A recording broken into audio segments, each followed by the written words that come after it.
ससुर का नाती काम करवा करवा के तो सेलवा दिए लोग। एक सवेरा से गेहूं में बतावा हो मैं कुल अकरी बकरी मैं पर जात है कुल हैं करवावा लोग। एगो बाछी बा एगो दूगो बकरी बाट वो के ससुर लोग खियले बिना मुआ दी मुआ दा लोग खियले बिना ससुर वो तरफ ओकर भैंस पर गई तब बोले में तो कहत है कि तोहरा खा गल है का पाजिब डहरिया पे तो लार दे मारत हैं करा लो। अरे तोहनो लोग खाए खाए के एकदम मोटा गलो का करा लो का हो कितना खाइबू पा भर का बाटू खाता हूँ एक खाचा ओकर लइका है तो बताओ ओकर खेत बाड़ी बेचा गल तब वो डीएम हो गल आ हमारा लइका है तो खाली घूम के ससुरा ही तई वो गाँव ये गाँव करत है करा लोग पढ़ाई में तो नशे करत हवा लोग बूढ़ऊ का बेच दाइन कुल तड़िया कुल सरकारी हो जाइबा फार्म आता तो ससुर ही तई कर लगत हो चल जात हो नाच देखे रमडल्ला देखे चल जात हो मेला घूमे चल जात हो करा लोग मेला घुमाया चाहे मारा लोग भाई एगो दे दे तरी भौजी उद्धू करके बनावे खातिर आ भैया के कोनो काम से रात नहीं खे दे देले रहतन अपन 10-20 रुपया दे के कोनो बना देले तो सो चल बना दे तनी आटा उटा रखाई ए हई का चिल्लाए लगल बाबूओ जी के ना जिमा काम ना रहेला खाली चिल्लाए के कर काम बा चिल्लालन खाली का जनी का चिल्लात रहन चिल्ला वही तर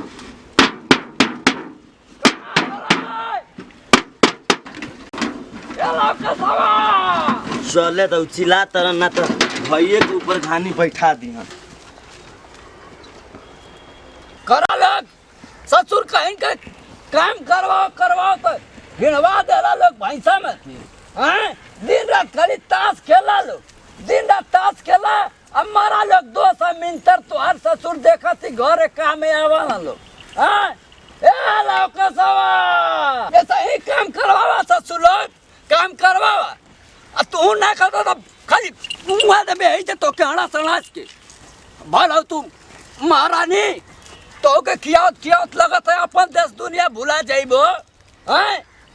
अब ससुरा हाथ दिन रात खाली ताशा खेली दिन रात हितैया में जाई ये तो ना 200 मीटर ससुर खैले बिना मर जाइबा एक दिन तो हर 200 मीटर तोरे घुस जाइए कुल मुँह में हमारा लोग ससुर काम किया हुआ करवावा लोग एकदम हैं इस ससुर जाके खाली ताश उस खेलत करत हवा हितई में 200 मीटर आग लगा दे ससुर घरवा में जर जाइबा हैं खा हो खाने तो और देवे ही में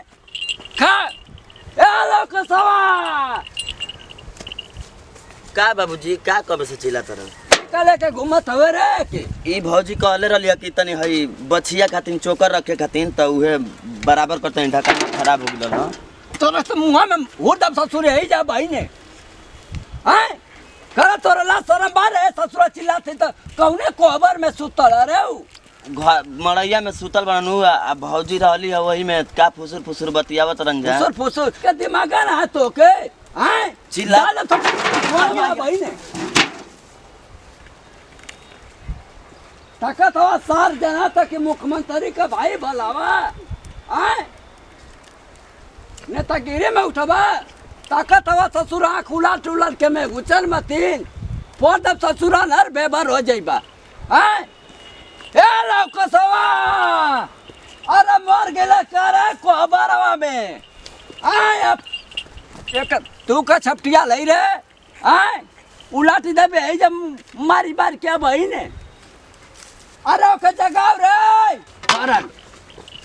मारा लोग भाई घर में काम करवावा ससुर अयो सारे गल त टीना लेके आल तई मुंह बहुना कचका घरवा में करत है यो ए लौकसवा अरे के त मन कर सक कर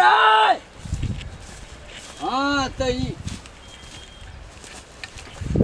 का बाबूजी का चिल्ला तर नटी फरफर त बोले के ना रे तो हम नहीं कम रोज तोर तर तो हां हमरो तोराई हां हम जमा लेके मार बहुत मार कनवा लाल कर देबे खिला लाल कोइले रहला हमरा को आँख लाल लाल का बात बा का चिल्ला तोर फर फर बोलो आँख लाल कई देख आँख ना कन में सुती ना सुतहु ना दबा करा तोरा दिमाग बारे हां दिमाग ना रही त हे रहती न जा कहू जब भुन भुन नैती जाके ससुर कहने की तनी कुछ पढ़ लिखला हो बढ़िया से तनी फौजी ओजी में हो जाए नहीं पढ़ैया ना पढ़बे चल जा चटिया पर कौन नौकरी ना कर चल जा ले ले ये हर महीना कर रोकड़ा ले ले या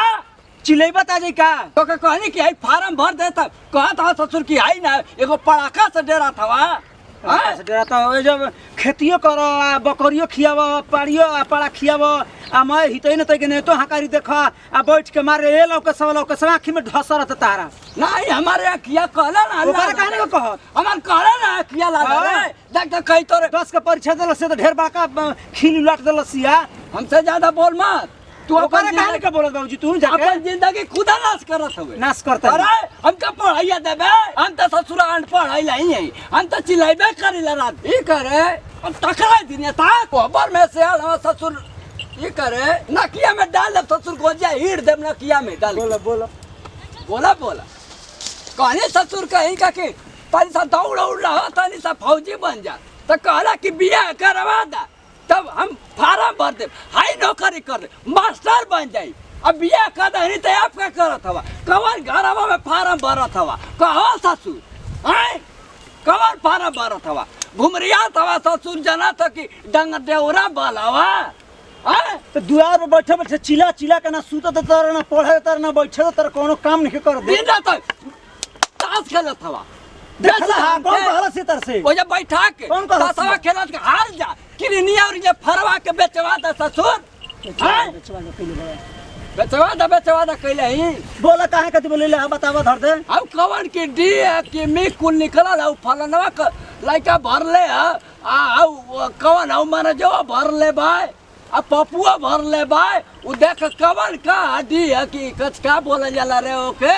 रेलवे में हां फारा बुझाला पहले के होने के बात सुन ले तोड़ ले हेंग लेके आ लगवा दिया बिया आई उ करे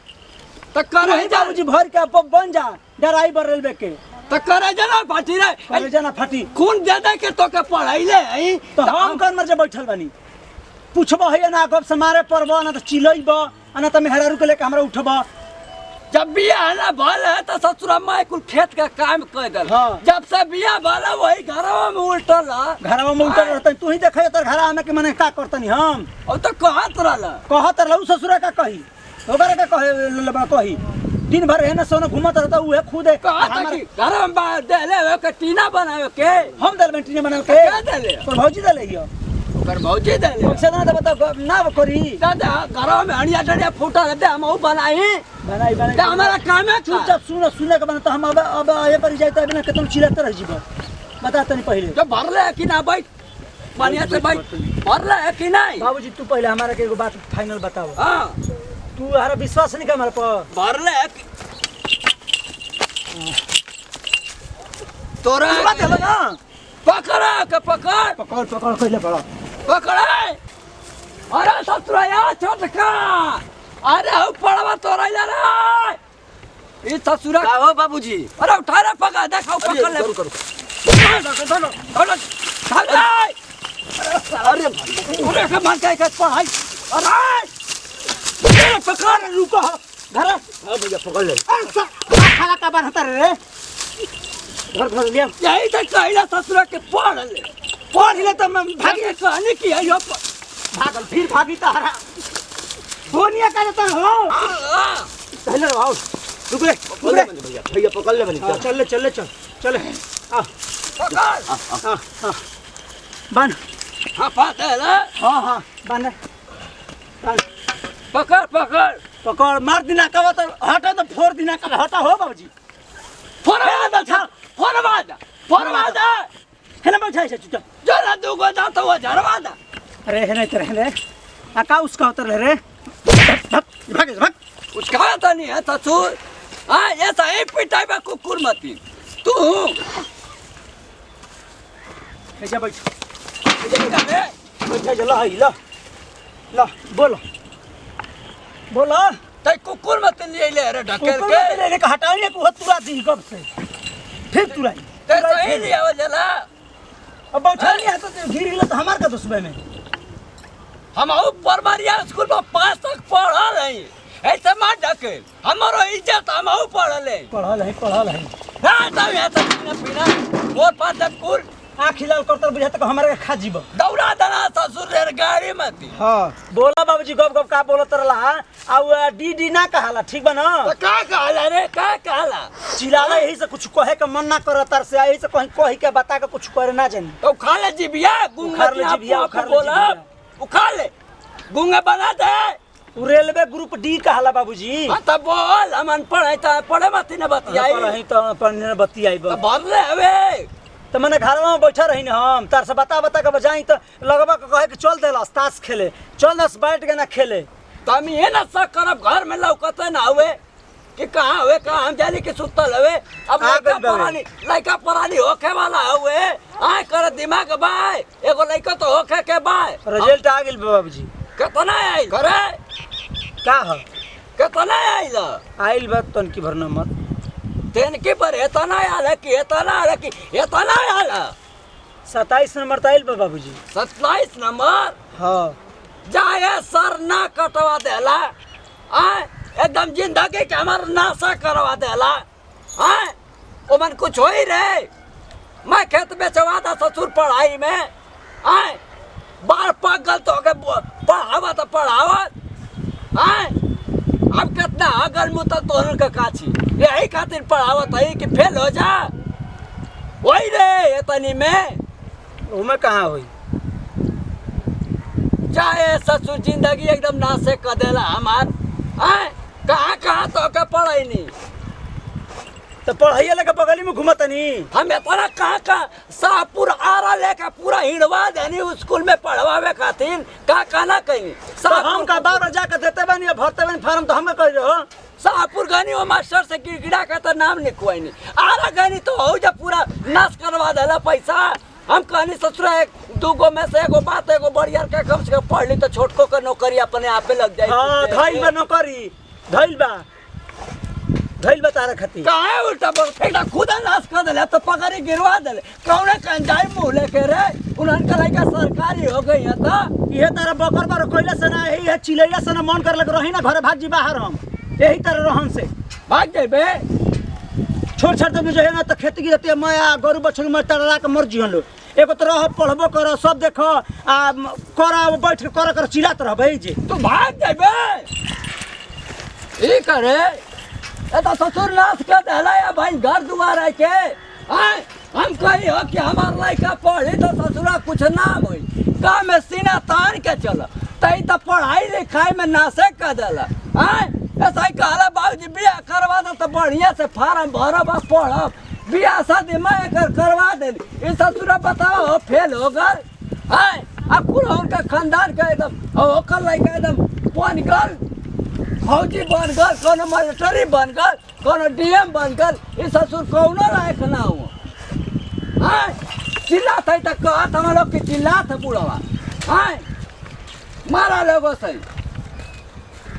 जा खाई अब खाना ये कैसा घुमारा तो रे जा ससुर जहर खाला जहर खा के कहीं मर जा हमार पकड़ी गिरले से पहले ही रही कि कहीं उलट के मर गईला आए खाए खाए के पेट भांडिया ढांडिया भर ले हुआ ससुर चला तब एकदम उलट के खाना आए तोहरे पेट में आग हैया आवे उलट जाए आग लग जाए तोहरे पैंट जींस पहन के चला तो आया हो तो घुमरी परौठा खेला आए बताओ हो एगो लइका होके के हो के ससुर टेंशन है ना आए करा लो कुमारा कहत हवा कि भाग जाई चल जाई बहरे ढेर बोल बात वो भाग के देखला समझ में आ जाई तो के कि बहरा का मतलब का होला खैले बिना मारबा बहरे ना तो तोरे बुद्धि हरिया जाई आए वो ससुर भागू जाता तब वो जे अन हो जाता आखी से तोरे समझ में आ जा जरा चर्बिया से बोला तब ना पूरा चर्बिया गिल जाई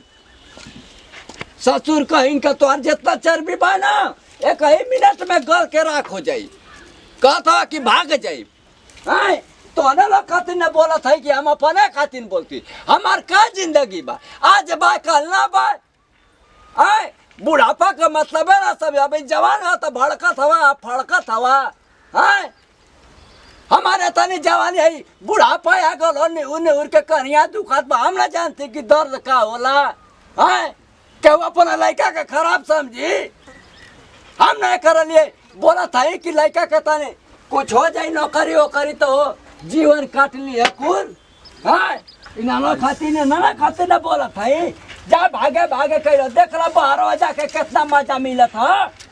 देखला ऐसन ऐसन बांस बा कि ना एक तोरा टाटी लो। बन सकेला ना खाटी बन हाँ लग गई यो देखला भाग के बाहरे ई हाय का लगी निका ना मार जाएगा बाहरे। चिल्ला चिल्लाए के आदत आज तक ले ना गई सपना सपना राजी बाहरे गईले कर खाली दिन रात ढेर जानी गई ना बाहरे अब बनाइते से का करी फाटा बनाओ तनी आऊ मार कबे से चिल्ला तरन हमरा के कहाँ परेशान बन कइले बाबूजी? बड़ जा बाबूजी हौ का गैया खाले ओही में घुस के कनी का ले करत जाई ना रख चिल्ला ले दूसर कोनो काम नहीं के करे के हैं खाली हमारे के बोला बोले तो नहीं, बोला तो। हैं बाबूजी क्या बोल देनी उनका रखे हैं क्या बोल कर देनी रोने जाने नहीं ना हैं ई बताई कि खिसिया के मैं बैग कुले सरियावत ना कि अब हम रहम ना अब हम जाई बाहर ई बताई कि हो जाके जाई ना कुछ हो जाए त हम मांग सुनल हो जाए दे वो को समझ में आ जाए कि बाहरे का मतलब का होला यहाँ ठूसा तो मार करे छोटका बुद्धि ना जना के भाई कहत ना मार जी के छोटका जना कहत ना कि उ सारा मार हाई स्कूल के पेपर देलस त का करी पेपर देलस त का अब निकली मैं जुन ले ना आ तू कैसन बतियावली रे बाबूजी कहती देखिए कि मांग सुना जी ऐसे सुना तो जाए का करी बाबूजी रउआ हैं? मने रउआ कुछ बोल देनी रउआ के बुझाला ना उहे बतिया जन तो हम कहनी है पानी खातिर बोलत हई हम तो बूढ़ हो गए हमर का ले हम तो चिल्लाई तो मर जाए तो बाबूजी वहां के पेपर देले रहनी है अब 27 नंबर हमर से कहत नहीं मार खिसिया खिसिया के तबे से हमारा के चोर चोर मारे आवत नहीं है घर में कहत नहीं मैं तोरे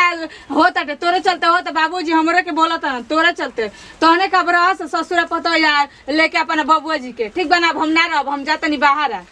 तोरा खवावा चाहे बोलवावा चाहे जा हम अपने खातिर बोलत हई बाबूजी तो एगो लइको उहा ससुरा उहे बा अब उहा ससुरा उहे बा अब कौन नंबर ले आखिर में पढ़ले हो तो नंबर बना ना तो बाबूजी हम का कही बताई हमारे के बोलत ना और कहत ना कि जा तोहनी करा से बताई कि उहे बाती है तनी बढ़िया से प्यार से बैठा के समझा जानत नहीं क्यों करे दिमाग के आ तनी सुख में लागे नी बुद्धि होके गरम होके जाके तबे से हमरा से कहतन के लिया भाई लिया हौ लिया कुर्ता लिया तो पैंट लिया तो बैग लिया मैं छिट छिट के मैं आगे में तो घरवा में का खड़ा था हमसे के बतियावे का बोल देनी है बोल कर देनी हम ही बताओ तोहने खातिर न बोला था ना कहनी है कि करे औ कुल का होला हो डी के मी वाला हो वो सरकारी वाला हाँ रेलवे ग्रुप डी के फार्म उहे वाला तो ओकर मनोजवा के घरे करनी होई बरा तो बतियाओ त ना कि हमारा आगल हम नौकरी पा तो जाए बाबूजी अब एक एक खाली आते ई कहत कम नंबर हम ना हो पाई त करे जनल हरी रे तो बाबूजी जाए दे अब मन नहीं खेला तो उनकर तो रहे दी खेती गिरहती करे दी का उनकर के बोला देखी बाहर जाता ना अब बताई कि अगर कुछ हो जाए तो के घर के देखी देखभाल ए करी बुढ़ापा में तुम खटत है उन्हें खातिर खटत है कि कुछ हो जाए कुल तो उनका जिंदगी पार हो जाए बैठल बैठल खाई भी आराम कर भी तो हमारी मत ना ना कुल देखे का मिली है मैं कुल को साफ करे बदे बाबूजी जाई देखी उ का करो तो ना का नहीं करो हमरा कुछ बुझात नहीं के हमार तो एकदम हमर कुफुत हो गइल बाटे घर में हम माने के एकदम हमर समझ में नहीं खे आवत तू कहत है कि हमारा आई उजर जी सुहाग उजर ऐसा काम बतियाओ जला रे भगवान करे 100 दुश्मनों के ऐसा न होके तो का कहीं बाबूजी ऐसे न सुनो बातें बोला तो रन की अब हम ना रह भाई हाई करतनी तो हौ करतनी तो हमरा के एकदम थी कइले रहतन तो हमसे आके बोले तो से का बतियावत था आए जाई देखी ओका दे आवे था आए ओका का दे आवे ले इन हार के चिल्लाइले बता हम हौ के 4 बार को ले देर से देर खत्म देत हवा कुल आए एक ला उठाई था यहाँ गिरल है यहाँ से यहाँ गिरेले ससुरा जा रहा तो करो तो करिया टेढ़ हो गल करो बाबा लोग बस आई के साफ करा लोग चाहे मारा लोग बोले पचीला थो तो लोग हमारे पर लोगों खड़ जाते हो साहे मती हैं करा लोग चलो ती ससुर हो जा हम बैठ के तुआ कर हाँ ये जब बैठ के बीड़ी फाड़ा पियो हमारा ससुर तो समझ में आ जाता हमारी मुआ दिया कुल का हो आई हो माई कहाँ गले बीड़िया जाया साथ तो के मारे वही घर में आके वही जाता हुआ तो करा लोग में मुआ वालों जना तई किसो ये कर अरे नहीं करा लो मुआ वालों ससुर फूल का टंगरी हो आई ओ माई टेढ़ हो गल जा ससुर मैं हाथ गोल तोड़वा के चल जा पढ़ाई लिखाई बात कहा थी तो करेजा निकल जाता मोबाइल ओए तैसा बोल रहे थे तो करेजा उलट जाता हम आई कुल करत हई तो ना लोग खातिर बोलती क्या परा बातें बोलती आए भेज दो लोग हम आई के सरकारी नौकरी हमारे फार्म भर दो लोग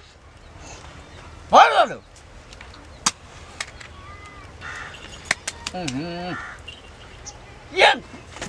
मत करा लो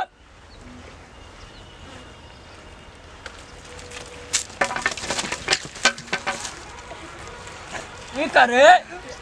अरे करो तो लौकता रे लौकता तो रे तो रास्ता में काहे के रखले रहल ह रास्ता मेरा कलर आती है ससुर तो रास्ता में मत रख इतना तो लेन से बोला था रे बाप रे करो वही करा तू से कहले कर रे रास्ता में बैठल बैठल ना कर बाइक तो लागी ना गोड़ में जा काम कर चिल्ला तर दिन भर कोनो काम होइए नहीं के खाली चिल्लाइला के काम है तो जा चिल्ला ठीक है हाँ बेटा गरुआर के टाइम हो गई अभी तक तार गरुआरी ना भइला बैठ के बीड़ी मार सट पियत रह ठीक है हाँ तोरा लोग खातिर करत है ना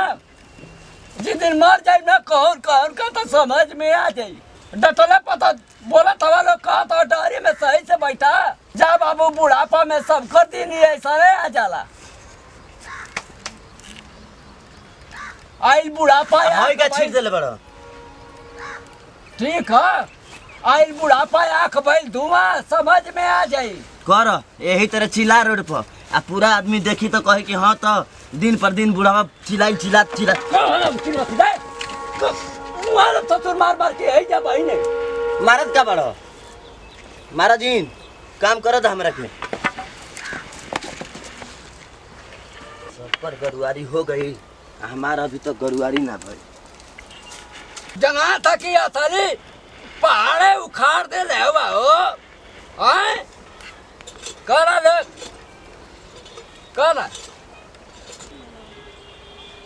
करा लो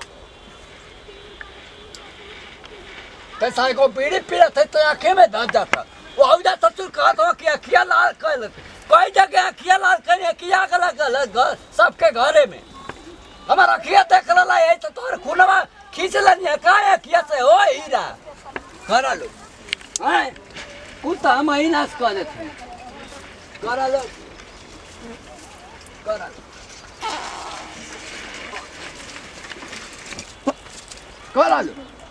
हैं मारा लो वो सही चली हो नहीं तो वही दुआरिया भले निकल जी तो ससुर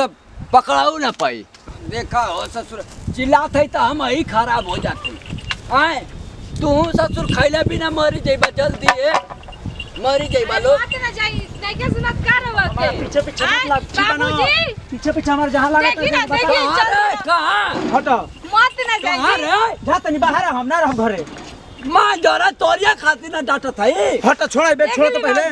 पहले बतिया सुन ला बाबू कहा तनी बाबूजी नु हम बहुत उल्टा सीधा हो जी हां हीरा ना हुआ बतिया मान ला हम जइबे करब हम बतिया जइबे मान जा करब देख ली बतिया मान जा भैया हीरा हुआ ना बतिया मान ला बेटा लाठिया से 4 लाठी उलाट दे में यही बतिया से हमरा रहे चाहिए घरवा यही बतिया से यही तरह बतिया करिएगा से आ लठिया रही करब यही बतिया चुप रहन त मार दे फुबुना त फुफट जाई बार तन खस हुए रे हमरा के बोलत देख ली ना बाबू जो तब जो 1 महीना 2 महीना जो अब फार्म आला ना ओके भर 2 महीना 3 महीना जो बाहर पढ़ लिख पास हो तब किसको बाबूजी मत भेजिए रोगन में मान जो रे मान जो भैया ना मान जो हीरा ना लाल मान जो मत ना तो जाइए उकास दे तोर खोपड़िया यही से देख ले यही बतिया खात कहत रहिया सुनी ना। अते न जाइन फट देख मत छुता अरे यही जब भले सुनी ना बताओ तनी मान जो रे बोलो का चिल्ला तारो बाबूजी का हल्का सुन जाई मान जा हीरा मत मान नहीं जा। जाई सुन आराम से पाए बतिया हां साहब का हां बोलो ना बोलो फूरुम भरल जाला जवान फोरम ना बाबूजी फार्म का हाला हाँ वे फार्म बैठ के त बड़का भैया तक के रेलवे का पायलट भइल बा जहाज में भुकुर भुकुर बीड़ी पियत तारा हमारा के बोलत रहत रह बाबूजी हाँ, हमरे पहले- का- हाँ ससुर दस के मने परीक्षा दे देल त बड़का इंजीनियरिंग के बोर्ड पास कर दिए बतिया सुन हमार दिमाग लगा के हम ना रह त ना रह कह देनी त कह देनी सुन अब की बार जोन फार्म आलो के पढ़ू आ जो एगो कोनो मास्टर से तनी तनी जान पहचान से देख ले का काना तू महीना 3 महीना पढ़ ले ओकर तैयारी कर ले तैयारी कर ले पैसा मांगला बता निकलत नहीं खे आ तैयारी कर ली तो देखो तोर हाथ को जोर थे ना मार दे भैया मार के यही से हम ना रह सकिला बाप ना रहता ना रह अरे मार ना मार जाए, दो रे सुन मार जो भैया ना मार आओ आ धीरे से आता बाबूजी हम बेगवा लेके चल जाते छोड़े, हैं। जब चल छोड़। जाते तबे ना- ला ले जा चलो लो लेके जा आई रे माई लगल का रे अरे हाँ बाबूजी आया तू तो पढ़वा के उमचा था छोड़ावा था तो ले जो आई कुल हरदी उर्दी पीस जो ले जो ना ससुरा देख तब नहीं तो टटिया ऐसे बाबूजी हम कुछ ना बोले नहीं देखा तो नहीं कितना जनक जनक के किसी अब उतारिए लेनी हम हाथ पर इतना जोर से घाव लगा अरे जो ना था ये क्या देख रहे तो ससुरा टटिया फान के भाग ना जाए फिर जो साला इन्हन के तब दिए ना काम कर था हाँ नमस्कार प्रणाम हम नेहा जी नमस्ते प्रणाम भैया हम चिरकुट बाबा आ देखला नहीं बार ना पढ़ी है हाल ये अरे कहो सुन ये कहाँ चल देनी कितना ढकेल में रहे ससुरा हैं अखिया खला लाई बात मुंह से भेज बोल चिल्ला हमारा से ठीक बना तो पर एग्जाम में तोइबो ना करबुतिया जो बनी हां बाबूजी तो ये सब बता पहले तुम जात रहे चुपचाप नहीं, रहो। कि प- अब पकड़ का लिया। बोल हुआ हमारे प्रणाम करते हैं नमस्कार भैया और खास खबरों का हमारा खेसारी टू डिजिटल वर्ल्ड और नेहा म्यूजिक वर्ल्ड के सब्सक्राइब नहीं करते सब्सक्राइब कर बेल आइकन बटन दबाई जितना प्यार दुलार देते हैं इतना हमने कहते बहुत खुश बनी जा आ यही तरह प्यार दुलार आशीर्वाद बने रहो हमारा पे और हमारा पूरा टीम पे भैया और संदेश उद्देश्य से वीडियो बनाओ का मकसद ये बा कि भैया जे भी तैयारी करते तो बाबूजी के पैसा कौड़ी नुकसान ना करे बढ़िया से तैयारी करे बढ़िया से पढ़ाई लिखाई करे जौन भी फार्म फिलअप होता है करके बढ़िया से भरे सही सही करके कि आज ग्रुप डी के बाद तो कहीं फौज में हो जाओ केहू तो केहू सिपाही में हो जाओ तो केहू दरोगा हो जाओ कुछ हो जाओ तो हमने की यह चाह जा कि माता सरस्वती कर कि सब कोई पढ़े और सब कोई बढ़े ये उद्देश्य और यह संदेश हमने के वीडियो बनाने का मकसद था आ ये वीडियो से ज़्यादा से भी केहू को तकलीफ अगर ठेस पहुँचल हो तो यही से दी जब विदाई फिर अगला वीडियो मिल जाई जय जवान जय किसान भोजपुरी देश किसान कोना कोना पहुँचा तनकी से भोजपुरिया पहचान जाई ना बाबूजी ढकेल ढकेल के ससुर करिया टेढ़ कर दे ला लोग